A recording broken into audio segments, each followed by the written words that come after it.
you doing workshops? Okay. How many are you doing sort of open enrollment workshops? Really? Okay. And how many are you doing more closed private label workshops? Great. Okay. That business, just the trend on that business is it's going down, right? It's getting harder and harder to put the butts in seats. It's getting harder and harder to get the companies to commit. It's primarily a soft cost problem, not a hard cost problem.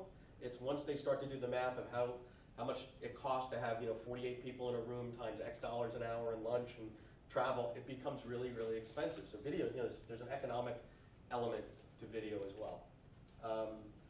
Assessments. How many of you have assessment tools?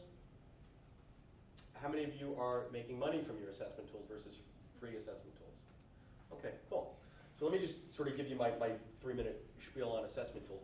There are assessment tools that are just marketing tactics, if you will.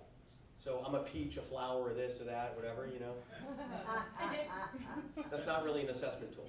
So I'm a plum. That's great. What do I do with that?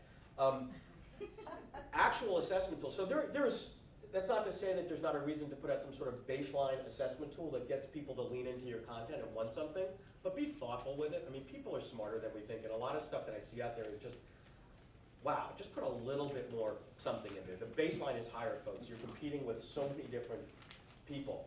If you're going to do a proper assessment tool, you have to tie this to competencies, right? And you have to get some IO people and PhD. You're going to get some really sort of smart folks. How many of you are familiar with Buckingham Strength Finders piece, right? So I work with clients and I say, well, it's got 12 questions and it gives you the your initial piece. I could write 12 questions. They spent $500,000 validating that scientifically, and each question was tested something like 48 times. Every word in those, and you look at that. So if you look at that and go, well, I could write 12 questions, yeah, but it's wrong. It's not going to work. And you can fool some of the people some of the time. We call them consumers, right? But when you get into the big leagues and the large companies, it's not going to